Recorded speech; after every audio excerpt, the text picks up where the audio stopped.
Salut les amis, c'est Marcel Coconut. Salut les gars. Aujourd'hui, je reviens avec une vidéo un peu spéciale, scriptée, montée, et surtout avec un sujet grave. Très, très grave même. Imaginez, vous êtes féministe. Si maintenant, là, tout de suite, vous deviez faire d'un combat votre combat, la lutte de toute votre vie, votre priorité absolue, quel combat, quelle priorité choisiriez-vous ? Réponse A. Les attaques récurrentes contre le droit à l'avortement venues de la droite et des différentes communautés religieuses. Réponse B. Les 200 000 cas de viol, tentatives de viol et autres joyeusetés estimés chaque année en France que la justice française est incapable de gérer. Réponse C. Les remarques et comportements sexistes d'un autre âge, qui perdurent dans l'espace public avec quand même des youtubeurs qui comparent des filles au body count élevé avec une paire de chaussures usagées. Réponse D. Les lobbies de l'idéologie transgenre. Et enfin, réponse E. La réponse D, je m'attaque au lobby de l'idéologie transgenre, mais en plus de ça, en m'alliant connement avec tous les hystériques de la droite idéaliste, en dépit du fait que cette même droite est un ennemi objectif de tous mes intérêts féministes, puisqu'elle se positionne systématiquement, et ce depuis des décennies, contre l'avancée des droits de la femme, et qu'elle a tendance à banaliser, voire à encourager, les 3 problèmes gravissimes soulevés dans les points A, B et C. Si vous avez choisi la réponse E, bravo, vous êtes trisomique.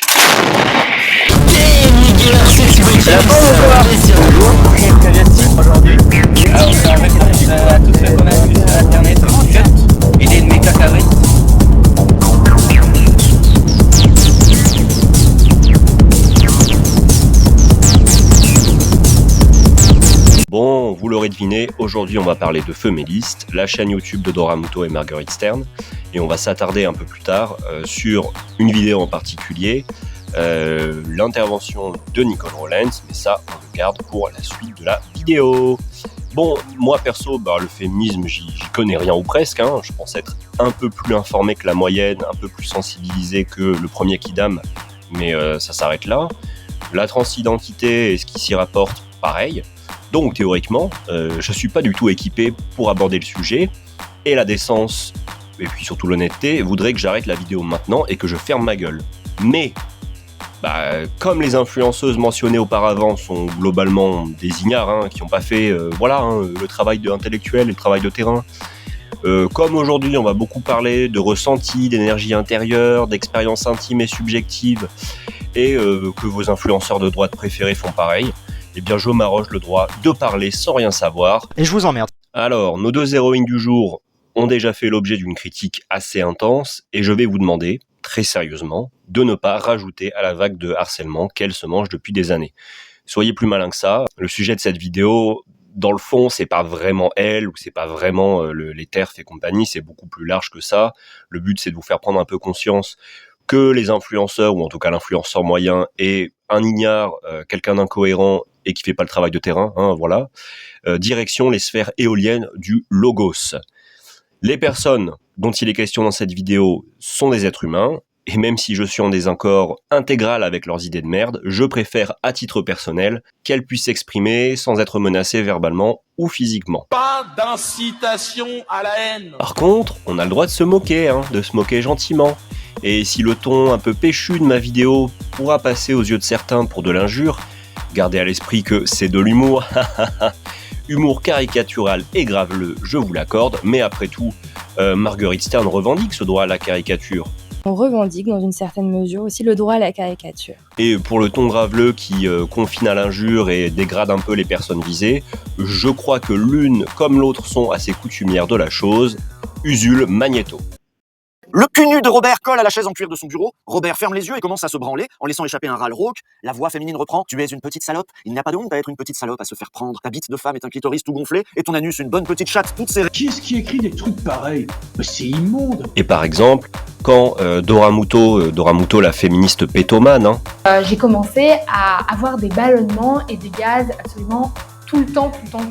Et quelques heures après, c'était l'usine à gaz. voilà, quand je rebaptise Dora Muto, Dora l'exploutatrice, c'est une boutade bien sûr. Et quand je dis que Marguerite Stern est la reine des cassos au pays des clochards, Le féminisme et la gauche m'ont rendu moche. Moche et grosse. M'ont rendu moche et grosse. c'est une petite pique, rien de plus. Et ce serait quand même dommage de critiquer la forme de ma vidéo et de mon discours au détriment du fond. Hein les TERF? Bon, j'aurais pu parler des heures et des heures de Muto et Stern. Nous, aujourd'hui, on va surtout les massacrer sur les points les plus fragiles, parce qu'on est chez les carnassiers ici, chez les gros enculés. Et pour ceux qui veulent de vraies vidéos, des vidéos un peu plus étoffées, je vous renvoie aux vidéos de Cassandre. C'est du lourd, c'est de la bonne cam. Bon, pour ceux qui l'ignoreraient encore, nos PNJ du jour sont des féministes dites TERF. Je vous laisse chercher la définition sur Google, j'ai la flemme. Mais en gros, ce sont des féministes qui considèrent que les femmes transgenres sont au moins des femmes à distinguer des femmes cisgenres dans les luttes féministes, ou carrément pas des femmes du tout, que ces fameuses femmes transgenres constituent le problème numéro 1, le péril majeur qui menace les avancées féministes aujourd'hui en France et dans le monde. Évidemment, c'est du délire, parce que sincèrement, bon, pourquoi pas, dans le fond, moi je peux entendre que cette problématique relativement nouvelle qu'est la transidentité, ça puisse être complexe à gérer par les féministes et pour la société en général. Si on prend l'exemple consacré et récurrent là, des athlètes transgenres qui volent des médailles aux femmes, la lubie de ces dernières années de tous les conservateurs arrivistes qui voulaient vraiment un truc pour pas parler au hasard du partage des richesses dans leurs émissions finies à la pisse. Pour parler des athlètes transgenres, moi aussi je trouve ça débile, contre-productif et malvenu d'ouvrir le sport professionnel féminin aux sportifs transgenres sans prendre en compte des avantages potentiels de ces derniers, etc., sans aménagement digne de ce nom. Mais on est bien d'accord que ça, bon, vous y connaissez rien et moi non plus, que c'est un problème anecdotique de troisième plan et que ceux qui s'emparent de ce sujet sont proprement malhonnêtes. Les 9/10 de ceux qui gueulent sur ce sujet ne s'étaient jamais intéressés au sport féminin avant, et la finalité, c'est bien de lutter contre la tentaculaire idéologie transgenre. Et les partisans de cette noble lutte sont les premiers à soutenir des courants politiques qui, de toute façon, bousillent les infrastructures publiques, acceptent volontiers une conception globale du sport qui est mortifère, libérale, dégradante, et qui s'affrontent pas à tout le reste. Donc voilà, ils sont transphobes avant tout. Et pour ceux qui veulent un peu approfondir, je vous renvoie à une vidéo sur le sport, justement, de la chaîne Minute Rouge, une chaîne que je vous recommande au passage dans son intégralité. Alors il y a moins d'humour oppressif, navré, mais ça vaut 1000 fois la vidéo de merde qu'on va commenter aujourd'hui, et ça atteint presque le niveau réflexif de la mienne, c'est dire. Désolé les camarades de la chaîne Minute Rouge de venir vous empuantir avec mon contenu problématique, mais pas de gauchisme, je vous en prie. La lutte doit se mener sur tous les plans et par tous les moyens, même les plus étonnants. Et mon beauf-chévisme doit lui aussi servir la cause prolétarienne. On va quand même un peu égratiner nos deux fafmélistes. Pour le plaisir, on va la défoncer. Alors moi, je vais moins souligner le copinage honteux avec la droite et l'extrême droite qui a été pratiqué par ces deux énergumènes ces dernières années, et plutôt insister sur l'incohérence et l'opportunisme de leur démarche. Les liens de Muto et Stern avec la droite décomplexée ont déjà été décortiqués dans cette vidéo d'Usul, et d'une meuf dont j'ai pas noté le blaze sur mon script parce que je suis misogyne. Mais voilà, on va approfondir un peu à notre sauce. Alors déjà en signalant que, je lis, le manifeste féministe, bon je l'ai lu en diagonale et je vous emmerde, affirme que les féministes voient la logique capitaliste de l'idéologie transgenriste, ok, et que les féministes pensent que sous couvert d'avancées techniques, le transgenrisme est un mouvement conservateur qui se fait passer pour progressiste. Donc, sous-titre, les féministes, en tout cas Dora Muto et Marguerite Stern, ne sont pas vraiment en osmose avec le capitalisme et le conservatisme. Est-ce que j'ai vraiment besoin de faire une blague ? Ensuite, on continue un peu plus bas, on parle d'écologie. Ok. Bon, de Dora et Marguerite, si vous vous préoccupez vraiment d'écologie, petit 1, cassez-vous 2 médias qui entretiennent le climato-scepticisme. Petit 2, quitte à cibler une minorité pour ajouter une petite étiquette écolo et qu'on vous taxe pas trop de transphobes et uniquement de transphobes, là, dans votre combat de merde, quitte à cibler une minorité, donc, vous pourriez peut-être viser une autre communauté, je sais pas, par exemple la minorité des milliardaires hyper polluants, je dis ça au hasard. Et petit 3, à ce moment-là, je pense que vous avez mieux à foutre. Vous pourriez, par exemple, vous attaquer à la pilule contraceptive. Je pense que c'est de ça dont vous parlez. Je crois que c'est un sujet un peu plus brûlant. Il y a un peu plus de monde qui la prend. On est légèrement au-dessus des 0,10%, moins de 0,10% de la population. Voilà. Alors, venez pas m'expliquer que c'est un choix, la pilule. Je sais pas si elles sont pour ou contre, j'en ai rien à foutre. Mais si la pilule contraceptive est un choix, le fait de prendre des médicaments quand on est transgenre aussi. Bref, ça la fout un peu mal d'être aussi fragile sur le chapitre environnement, surtout quand on reçoit la druide cosmique Nicole Rollens, qui est écolo depuis des décennies. Les femelles. Allez, on muscle un peu son jeu. Et pour enfoncer le clou une dernière fois et après on enchaîne, ça me fait doucement rigoler de voir nos deux osotes continuer à se dire féministes, alors qu'elles tapinent avec la droite de la droite, quoi. Transmania, le livre de Muto Estern, est édité par Magnus.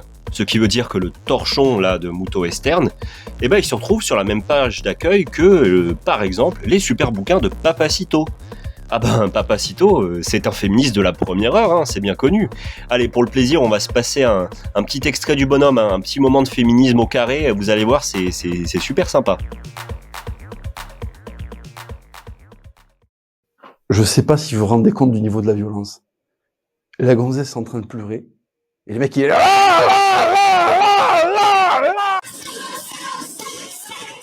C'est le catch, c'est Hulk Hogan contre Randy Savage. Il y va de toutes ses forces, il fait des projections, il envoie tout le bassin. T'as le plumard qui se plie en deux et tout. Ça cogne contre le mur, les voisins ils entendent. Le mur c'est du placo, on l'enfonce, on s'en bat les couilles. Il y a une citrouille dans un sac, donc il arrache le sac, il voit l'arrêt de la citrouille, le mec. C'est ça le problème des féministes, c'est qu'en fait elles vont vers des mecs qui regardent des hentai, il y a des calamars qui baissent des adolescentes. Et si on va voir dans le catalogue des éditions Magnus, ce qui m'a pris 4 secondes, que vois-je ? Un bouquin d'Oberton. Oh là là. Et c'est un bouquin sur les gonzesses en plus. Raisonnablement sexiste. Oui, Et nouveau slogan les filles. Femelle, féministe et raisonnablement sexiste. On passe à l'invité du jour, Nicole Rollens. Quand on accouche, je parlais tout à l'heure, on touche au réel de la condition humaine. Un bébé, ça naît tout nu. Et... il a pas tort. Alors, comment vous présenter Nicole Rollens ? Au collège, on a tous connu ce prof d'art plastique là, alcoolique, qui de temps à autre faisait des tentatives un peu navrantes de philo niveau L.fr là, en foutant un gros malaise au passage.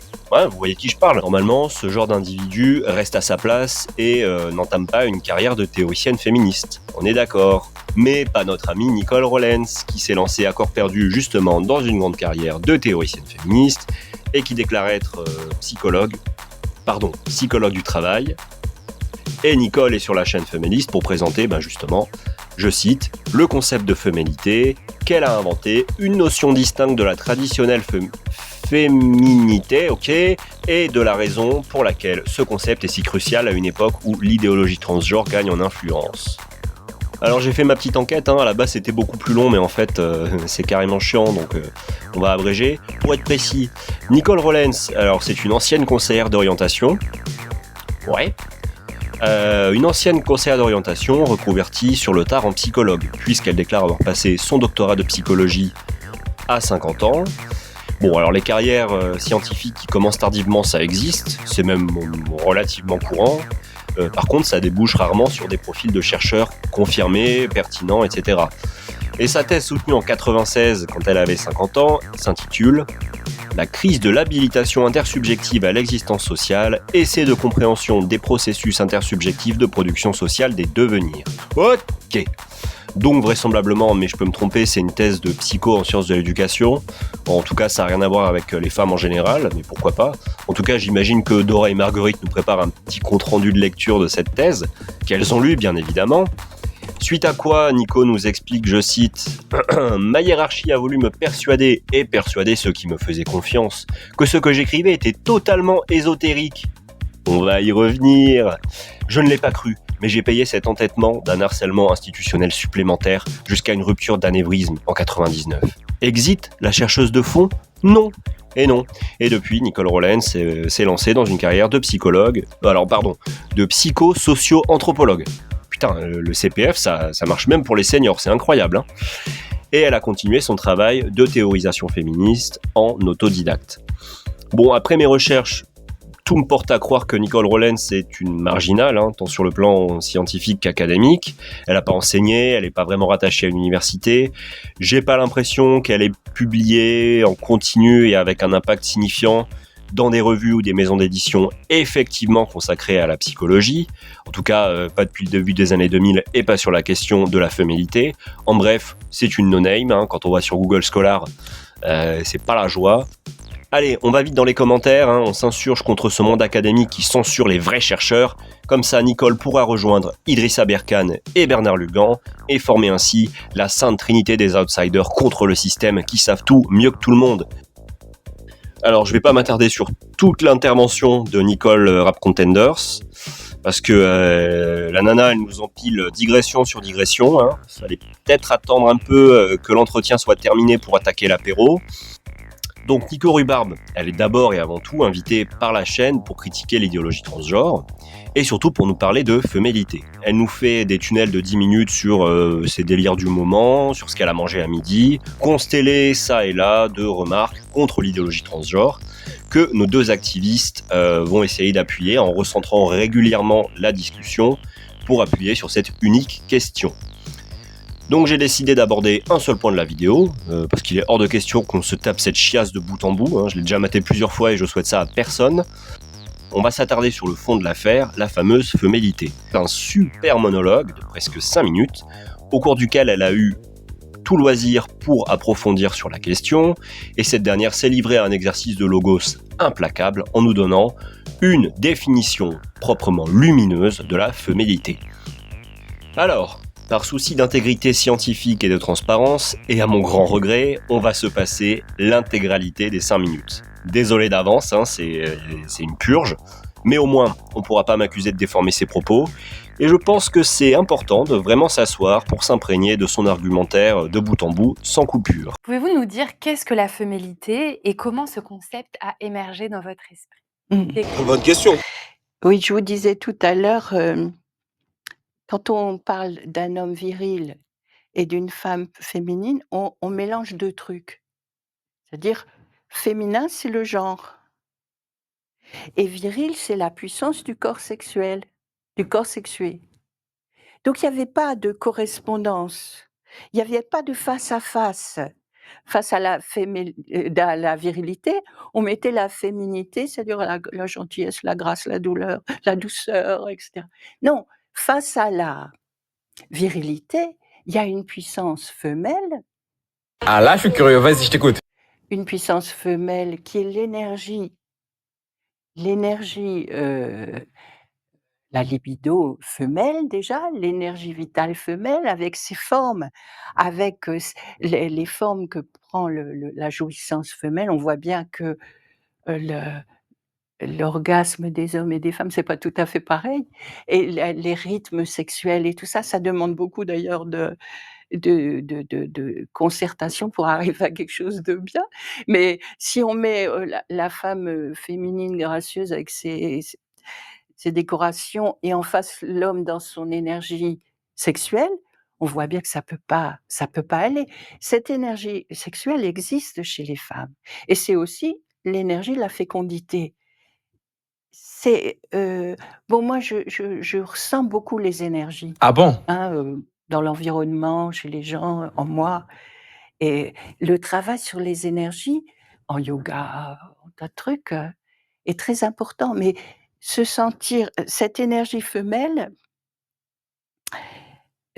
J'aimerais beaucoup que des filles, maintenant, au lieu qu'on leur farcisse des idées terribles sur ce qu'elles sont à travers le porno et toutes ces salades, qu'elles puissent ressentir l'exultation d'être femelle, hein. Donc c'est un rapport au corps, à son propre corps, c'est un rapport aux autres corps, c'est une façon de jouir de la vie, d'exulter, qui ne se con c'est pas seulement dans les rapports sexuels, hein. Moi, mon énergie, la libido, quand on appelle ça la libido en psychanalyse, mais l'énergie vitale et sexuelle, moi, je la ressens aussi bien quand je crée, quand je sculpte, quand je chante, c'est notre, et oui, si on conteste ça aux femmes, si on tend à effacer cette énergie du corps, mais on habite notre corps, hein.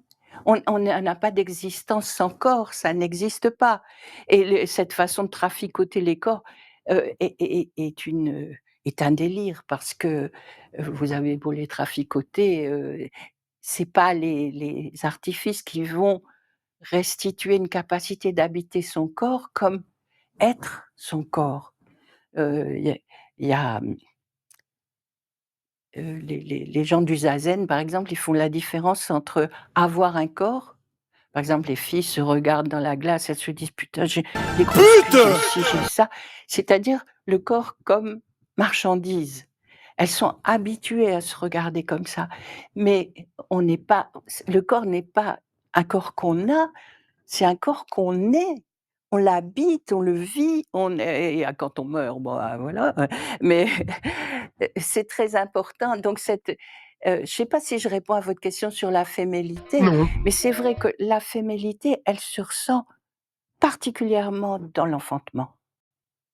Dans le choc de dans le choc de l'accouchement, dans le fait de porter un enfant, heu, heu, bon, ça, c'est une spécificité femelle, hein. Heu, il y a des tas d'envies, des mâles hégémoniques de mettre la main là-dessus ou de nous asservir dans la GPA, hein. Heu, donc il y a ce rapport heureux au monde d'un corps sexué femelle, c'est une énergie vitale. C'est u une énergie vitale femelle, oui, et qui prend des formes sexuelles, qui prend des formes dans le mode de vie, qui prend des formes dans l'enfantement, et c'est une expérience très puissante dans l'enfantement. Zéro idée exprimée. Waouh, c'était génial, non? Putain, vous avez kiffé? Vous avez pas l'impression là d'être coincé dans un rayon du Biocop avec une adepte de tai chi qui aurait un peu forcé sur la paroxétine là ce matin, en train de vous parler avec passion des bienfaits de l'urinothérapie? Ceci est mon urine. Délicieux. Parfait. Putain, sérieux, c'est extraordinaire. C'est le jeu des 7 différences, hein. Discussion de PMU du périurbain au cours du Collège de France. Je ne sais pas, je suis bluffé, je n'arrive pas à m'y retrouver. Ok, on va reprendre point par point. Donc, dans un premier temps, Nico Rastafari oppose la féminité, le féminin et la masculinité au le masculin. Jusqu'ici, pas de problème. Et elle oppose la virilité à la femmelité. Ok, pourquoi pas. On comprend dans son raisonnement qu'il y a le genre, hein, qui est une construction sociale ou qui n'existe pas, hein, c'est au choix, et la femmelité, qui, comme la virilité, relève davantage d'une sorte d'état de nature des femmes et des hommes, respectivement. Donc Nicole Rectom se fait une représentation au moins en partie essentialiste de ce qu'est un homme et une femme. On va y revenir.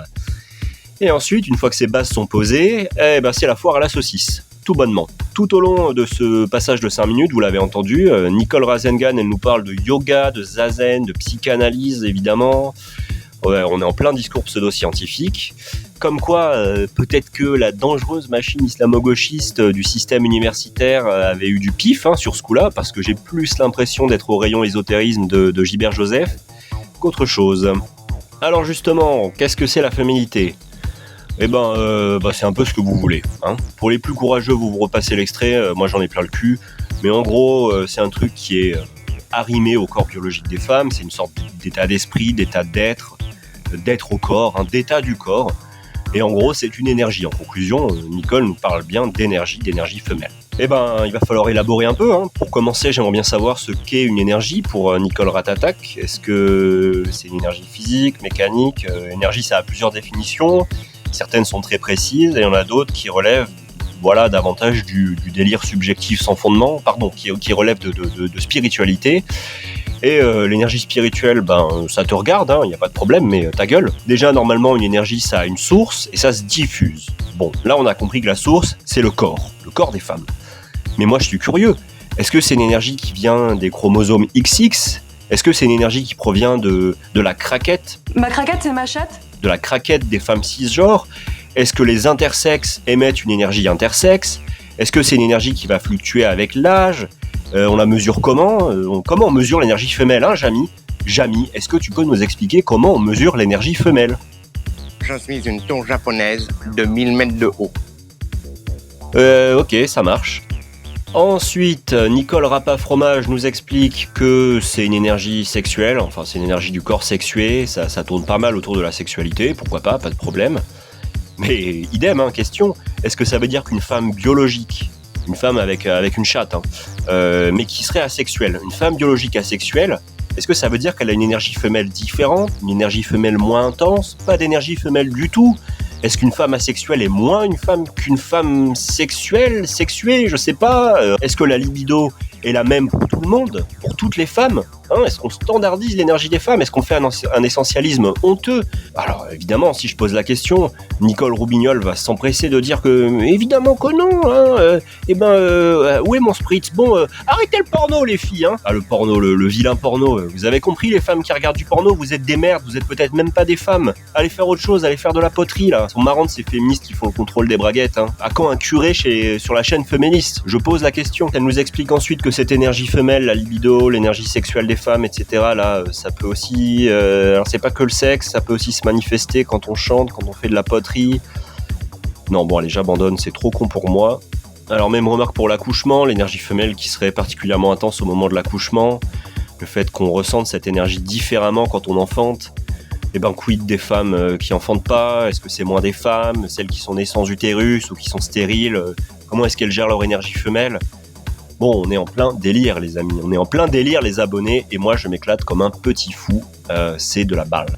Pour vraiment achever toute cette histoire d'énergie là, il y a un tout petit problème sous-jacent. Chers abonnés, vous ne le savez peut-être pas, mais en ce moment vous êtes bombardés d'énergie, de tout un tas d'énergie. Votre corps est traversé par une myriade d'énergies. Mais on est bien d'accord que ces énergies-là, en soi, on s'en tape. Ce qui nous intéresse, c'est l'effet produit par ces énergies sur notre corps. La féminité, c'est l'expérience de l'énergie femelle. La féminité, c'est comment les femmes ressentent l'énergie femelle. Et du coup, moi qui n'y connais rien et qui veux me préserver de tout mansplaining, je fais confiance aux experts. J'ai tenu à m'informer auprès de spécialistes et j'avais cru comprendre qu'être femme, ce n'était pas un ressenti. Et ouais, dans le manifeste féministe, c'est ce qu'on nous dit ici. Bon, je sous-titre, une femme, c'est une vraie gonzesse avec des ovules, pas quelqu'un, pas un homme qui a envie de porter des talons et du rouge à lèvres à cause de son ressenti. Son ressenti qui, lui, est une maladie mentale, n'est-ce pas, faut le savoir. Mais du coup, c'est quoi la féminité si c'est pas un ressenti ? Un ressenti, certes, d'une énergie essentielle, une énergie biologique, rivée au corps des femmes cisgenres, mais un ressenti quand même. Ce ressenti d'une féminité, même défini collectivement, c'est par définition juste un ressenti, quelque chose de subjectif. Il n'y a pas de différence fondamentale entre le ressenti d'une femme transgenre et le ressenti d'une femme cisgenre. Même si on l'appelle féminité, c'est deux choses qui sont tout à fait comparables. Si je synthétise un peu le discours de Rollens, bon, si tu veux, t'as la femme transgenre, elle se sent femme, mais c'est une femme transgenre. Alors que la femme biologique, elle se sent femme, ok, elle se sent femme, mais c'est une femme biologique, quoi. C'est une femme féministe, voilà. Bref, j'attends une réponse argumentée de tout le monde là, une réponse de nos présentatrices et de Nicole, une preuve formelle arrêtée dans le cadre d'une publication scientifique sourcée, un comité de lecture, on peut rêver, hein, quelque chose qui nous prouverait objectivement qu'il y a une différence signifiante entre dire je suis une femme quand on n'est pas une femme biologique mais qu'on se sent femme, et dire je suis une femme parce qu'une énergie femelle cosmique irradie en ce moment même de mes énormes meules de pornstar.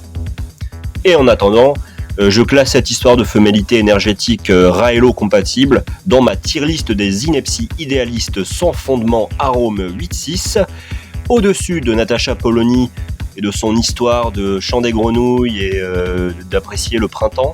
La capacité à s'émouvoir du retour du printemps et du chant du crapaud.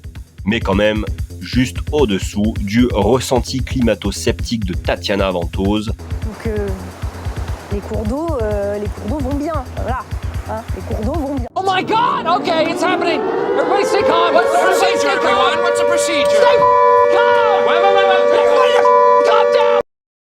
Je veux dire, c'est fou quand même. La chaîne s'appelle Feméliste. Les deux présentatrices se disent féministes et elles ont écrit un manifeste. Nicole Rollens nous a pondu 6 tomes sur la féminité. C'est elle qui a contribué à conceptualiser, voire à inventer la féminité. C'est le thème de la vidéo. Comment est-ce que c'est possible de faire un travail aussi lamentable de définition? C'est juste pas sérieux. Et je vous vois venir, évidemment que c'était impossible de résumer quelque chose de complexe, de résumer, je sais pas, des centaines de pages de recherche autodidacte en seulement 1 heure d'entretien ou même en 5 minutes. Mais ça, à la rigueur, c'est de la responsabilité des protagonistes. Fallait prévoir plusieurs vidéos. Putain, si je m'étais tapé plusieurs vidéos.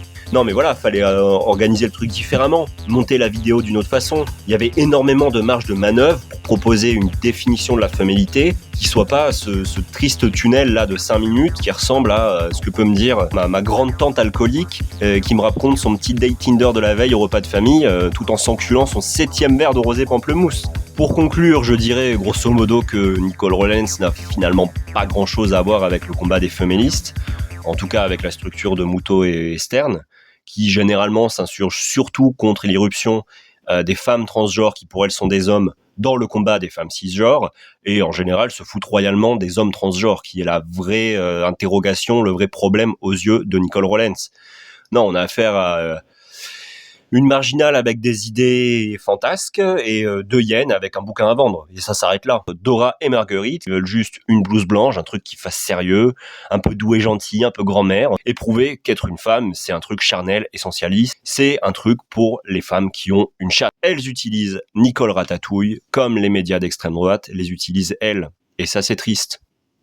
Mais un peu drôle. On a bel et bien 3 féministes entre guillemets, d'horizons différents, qui soutiennent une vision teintée de nuances variables de transphobie. Et ce que nous donne Nicole Rasengan, c'est pas une expertise de psychologue ou de théoricienne féministe, c'est juste son avis. Si tu as aimé cette vidéo, utilise toute ton énergie vitale, femelle ou virile, qu'importe, pour liker, partager, t'abonner. Et si tu trouves que j'ai manqué de nuances en attaquant tes 2 féministes préférées, et que toi aussi, tu es terrifié par la cabale de l'idéologie transgenre, tape-moi un beau commentaire sous la vidéo. J'irai troller parce que je suis un petit être mesquin. Et c'est ça qui fait la richesse de l'humanité, c'est ça qui fait la... Donc, ce qui n'est pas respecté, c'est l'égalité du droit d'exister dans la multiplicité des formes d'existence. Très très bien dit.